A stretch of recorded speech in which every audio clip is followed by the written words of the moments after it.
Hello बच्चों, let's see the question. कह रहा है कि for the reaction 1 mole each of acid, तो बेटा एसिड है उसकी रिएक्शन करवाई जा रही है अल्कोहल के साथ, ठीक है। और इससे क्या बन रहा है बेटा, मेरा एस्टर का फॉर्मेशन हो रहा है, साथ में बेटा मेरा वाटर बन रहा है ना, साथ में मेरा वाटर बन रहा है। तो इसके इनिशियली क्या रहा है कि 1 मोल ईच ऑफ एसिड, इसका भी 1 मोल लिया गया और एसिड एंड अल्कोहल दोनों का लिया गया।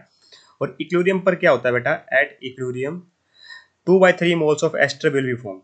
एस्टर के 2/3 मोल बन रहे हैं, है ना। तो 1 माइनस 2/3 होगा बेटा, ये भी 1 माइनस 2/3 होगा। तो यहाँ पे कितने मोल बन रहे हैं बेटा, मेरे 2/3 मोल्स बन रहे हैं, इसके भी 2/3 मोल बन रहे हैं। हमें क्या पूछा गया है बेटा, मुझे मुझे क्या गया है कि क्या केसी 4 होगा, हमसे ये पूछा गया स्टेटमेंट कौन सी सही है कौन सी गलत है ना।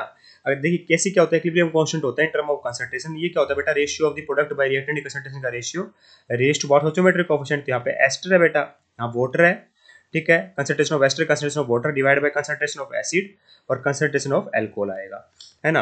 तो इक्विलिब्रियम पर बेटा कंसंट्रेशन कितनी होगी इन सबकी, देखिए यहाँ पे नंबर ऑफ मोल्स निकले हैं, तो हमें इतना पता है कि हम वॉल्यूम क्या मान के चल रहे हैं बेटा, यहाँ पर नहीं दे रखी तो 1 लीटर मान के चलते हैं।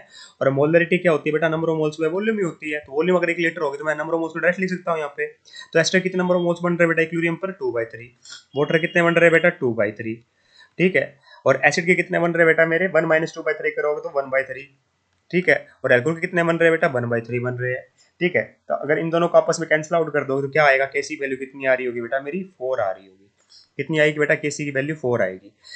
बिल्कुल सही स्टेटमेंट है, मतलब ये तो। सेकंड कहता है कि concentration of solid and pure liquid are include नहीं किया जाता बेटा, प्योर सॉलिड या कंसंट्रेशन ऑफ सॉलिड और प्योर लिक्विड कंसंट्रेशन को बेटा हम यूनिटी मान लेते हैं, एक्सक्लूड करके चलते हैं इक्विलिब्रियम कांस्टेंट से, ध्यान रखना, ठीक है।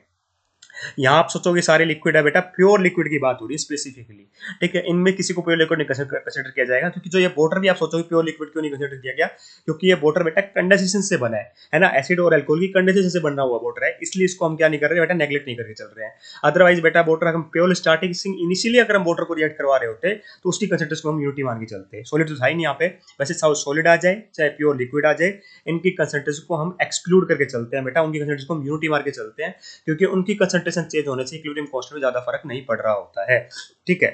तो इसका मतलब क्या हुआ है, सेकंड स्टेटमेंट हमारी फॉल्स है और पहली वाली स्टेटमेंट हमारी बिल्कुल ट्रू है, ठीक है। तो ये चेक करते हैं बेटा, क्या दोनों स्टेटमेंट करेक्ट है, नहीं बेटा। पहली स्टेटमेंट करेक्ट है, दूसरी इनकरेक्ट है बेटा, बिल्कुल सही। ऑप्शन नंबर 2 परफेक्टली करेक्ट हो जाएगा, पहली इनकरेक्ट नहीं है बेटा, दोनों इनकरेक्ट नहीं है। I hope you understand the answer, option number 2 is correct है।